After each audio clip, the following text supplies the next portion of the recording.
chakuzoona futi ndakarufenda yangu yese yakapera kuborwa maradaisi asi ndowanhu vanenge vachiita maitivitonga vachienda vachipinda kuzi magadheni vari mustedi mavo vana vana mari ndakatosvika last week vari kutoisa gadheni avo mustedi mavo ndokuva ndafona vakomana vangu vari vakadipa nhamba ndokuva ndafona ndikuona muisa gadheni musvika ndaisitendi yangu ndikataiwa sabhuka waino vakandiudzokusvika apa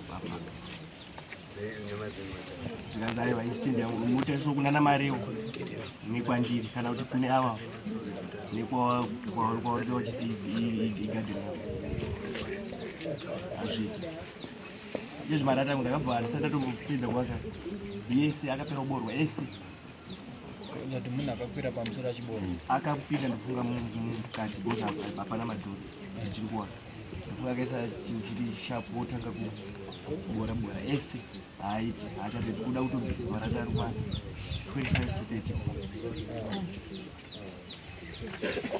semwana mariwo ndo wandairwa nawo kuzvapera ndofuti wakuya futi kutangira kudzasi wachida kukwira ndosara uya awarapa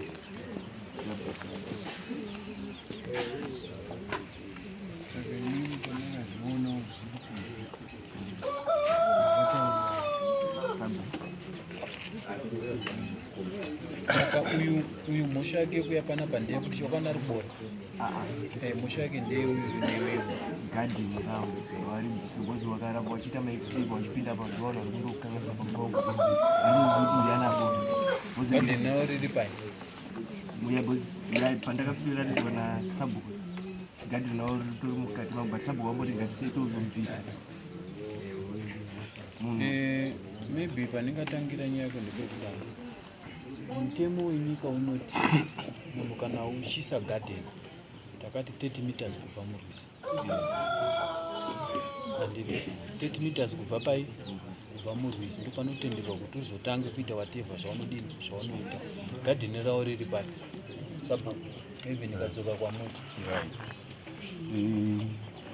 nyaya samareo naitaimandipamukana ndaida kuti hangu inini tisati taenderera mberi nyaya yaanda kutomaita panyaya marevo muvhileji mangu inini haana sponsi ano ndakagara pachigaro chifoti 11 years handina kana mutero wake wake handina kana maganzo zvekutoita kana any development yevhileji yakutombokuitiwawo zvinoitwa nevamwe wese. After that manje wakunopega gadheni wasina wanditaurira wamaisa ndoda kuzoita ekuri manje napo pandinokwanisa kuwapa pamusoro asi ndaidawo kuti iwo manje warispondawo ndizivo kuti vari kutungamirirwa ndiani muvhileji macho ari kuisa gadheni asi zviri kubatana papo yakanemacho isi toda kuti tizive izvo zvaiwa hapo haana kuiswa padare ava gadheni ravo takamupegera stendi yake takamupegera raapo saka hatisi hatina simba takatoenda kuna mukoro tapanana kuti tinogumira uyo ana dambudziko naye uyo anoresponda kwamambo wangu kwaisabuchero yake asi ava manje uyu manje vakachinjana noti stendi ngeyatezvaravo uyu tezvarani saka mukasoro wakatama munyika muno maibva kuti ndakusiya mukwambo neni mwana wake mukunda wake fesiboni yakarongwa naye aibva ngusina kaita mapriorizations ari kugara ngezvepamutemo asi maboundaries anga asati anyasa kuanzisa gadheni rake uyu takapfega stendi yake gadheni aanarunga saka uyu manje mwanandu wadziwa njenje arewo arikuisa gadheni arikuisawo gadheni saka apa ane nyaya neuyu ndiani kana muri kuti neuyu hapana dambudziko saka wagarira apa nyaya yanga iripo ndemariwo avakamagarira mariwo muri kuti uyu neuyu havana dambudziko ndozvamuri kutaura. inini kwandini pakwandakaita pakwandakaita mastenzi uyu ndinoona asina dambudziko racho but uyu ari kutsutsumwa pamusoro pegadheni. ndakamutaurira kuti gadheni iri manje siya riripo iro takasvika riripo. aiwa dai kwanga kuri kwokuti makamutsanangurira uyu angada uya panamba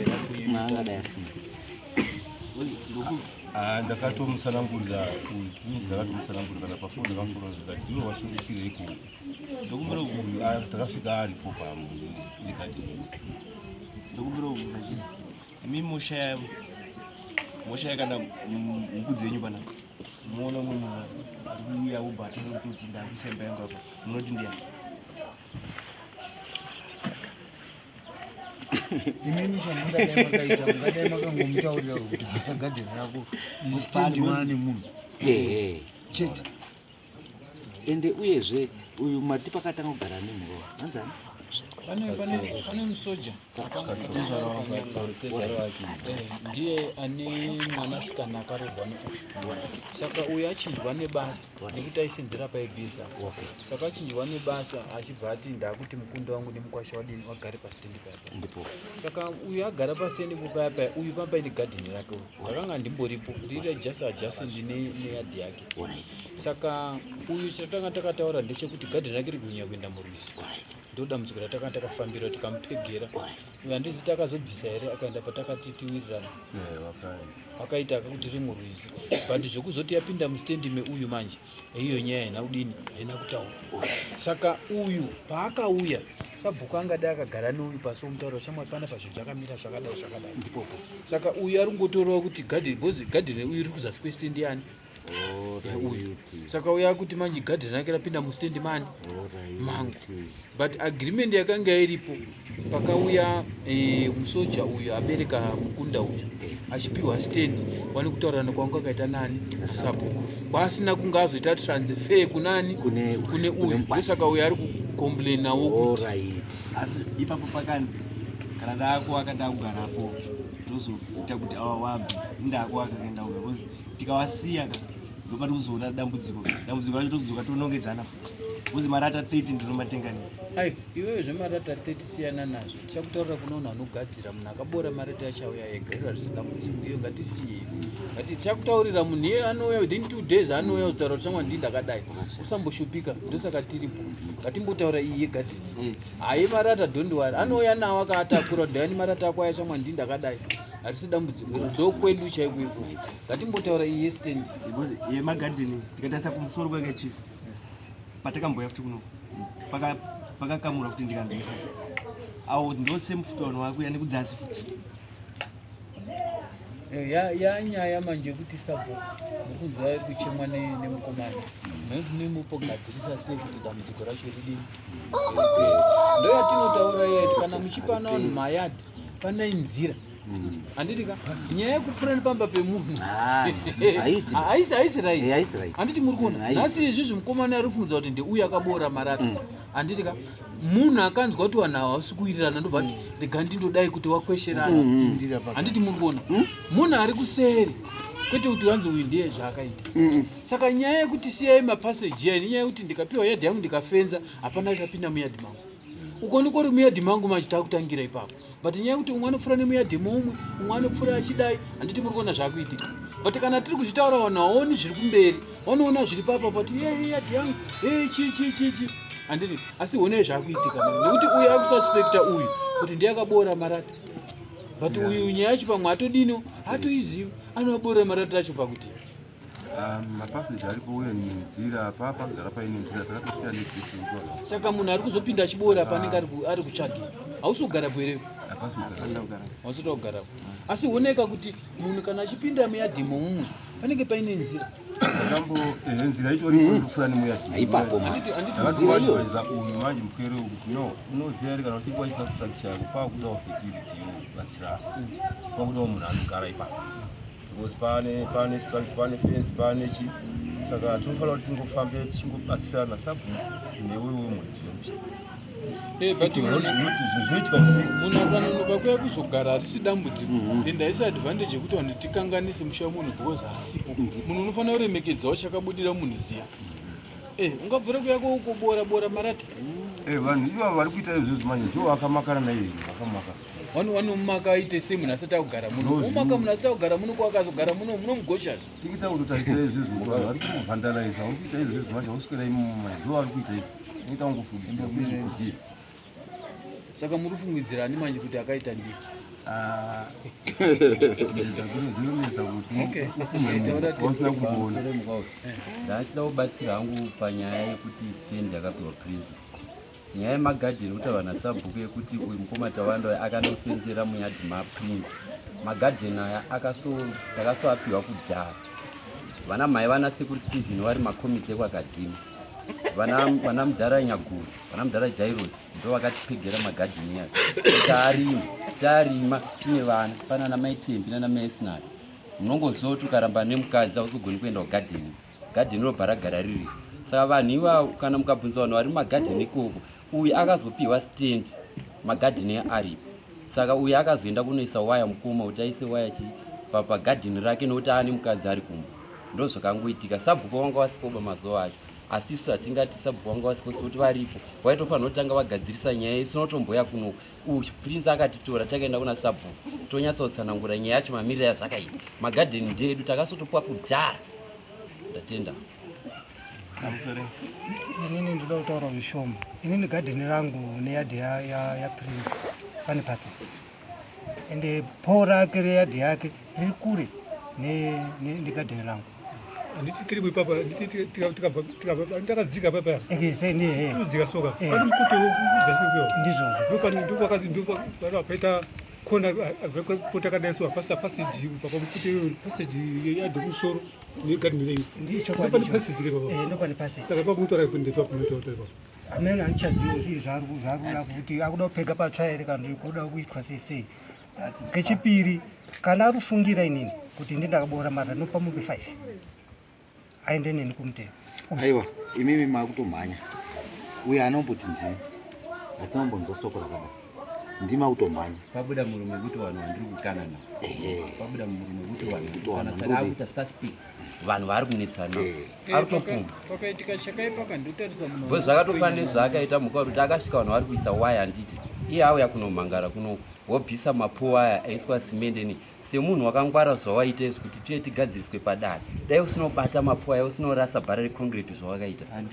Wakakanganisa. Ko mapo wakabvisirisa.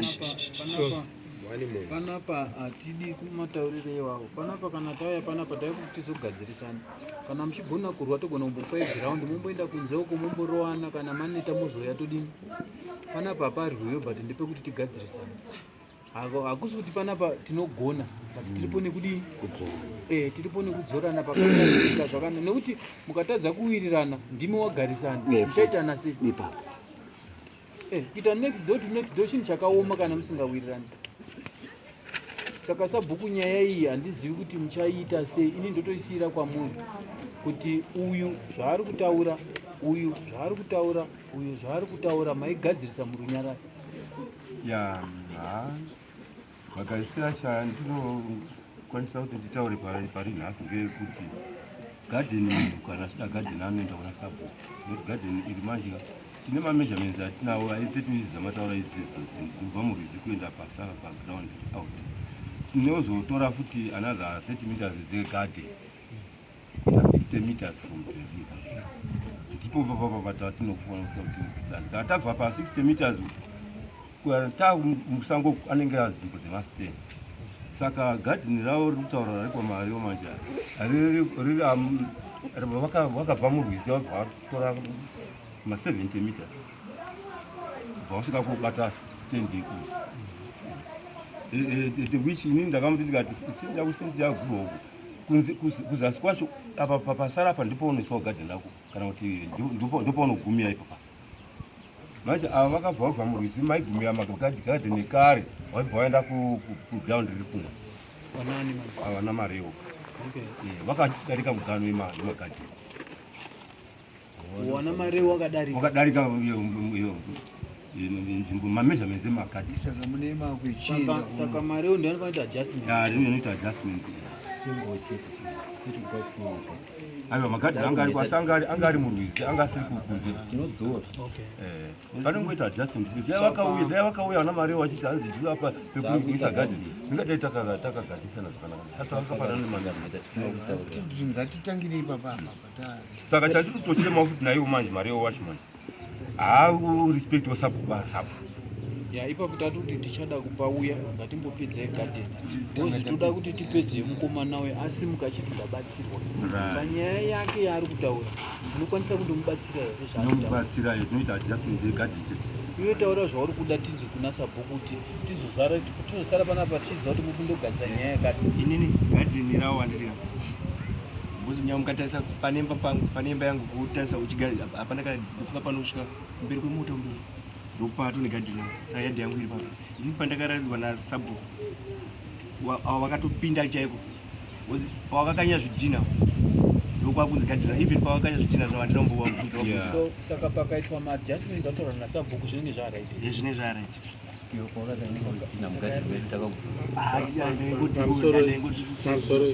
Prince kumbira kuna mambo chete kuti sabhuku aende kunoadjasta paite nzvimbo zvese zvakutaura izvi sabhuku waita like sabhuku aripo.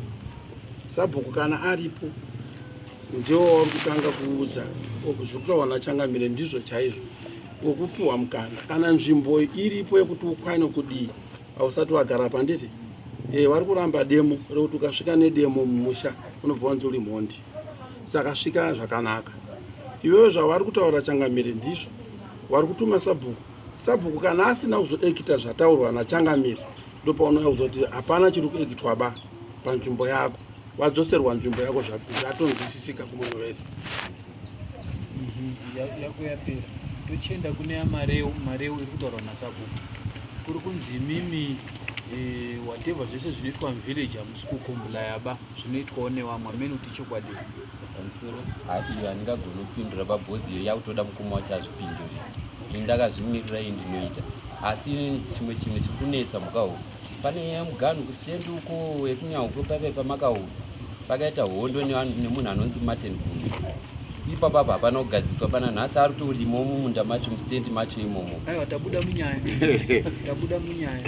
Iyo inyaya yakazvimiririra tambotaura iyi yenyu yekunzi hamusi kuresponda. Ini ndinoresponda nekuti iwewe kana dai ukaona mukoma asisi kuresponda ukamudzora kuti kumukoma zvamuri kuita zvimunoona zvakanaka here upenyu kakudzorana. Yakwavo mukauri muri kutaura asi mukauri muda kutaura ishwa unodzora anodzoreka. Ndapedza. Sabhuku mainzwa. Saka maybe mukoma ndiye watakuda mukoma ndiye itawanda komai ari kukombula mai kuna mai aya kukombula kuna sabhuku. Alright, mai tinofamba tese tawanda anototi hausi sabhuku wangu sabhuku wangu wandinoda kuisa mukada kuiteerera nhoro ndaisoka mapapasi mabvungu acho isusu hatichagi zvakawanda sabhuku nekuti munhu akanga arejeswa nehurumende achipewa mari nehurumende iwe uchiita usi sabhuku wangu unofunga iwe unokodzera kuenda kujeri. Ndizvo zvangufanira kuti unongomuka futi nhasi uchiita usi purezidendi wangu hausi mambo wangu. Handiti muri kuona munhu iyeye anokodzera kuenda mukeji wovharirwa sehuku nekuti unhu hwake haakwanisi kugara nevanhu. Munhu hauna munhu unosarudza iwewe kuti hausi sabhuku wangu mwayo umbori ani. Saka nyaya yako handiti wainzwa wozotipawo nguva nekuti kana sabhuku zvagadziriswa wozotipawo kuti zvinhu zvakadini takagadziriswa. Unofunga nyaya yacho inenge yatenda kukumbira mukauri kuti musi wacho waari kuenda ndinge tiripo tirege kuzojamba pavanenge pataurwa nasabhuku vatipo dheti kuti musi wacho wakasunguka musungu pokuti ndinge ndiri pabackground ipapa vagadzise tichiona kuti tirege kukana nemuenda sabhuku ndo vanotudza kuti wakasunguka iri iyo munozotaura mabva pano iyo munozotaura mabva pano yapera.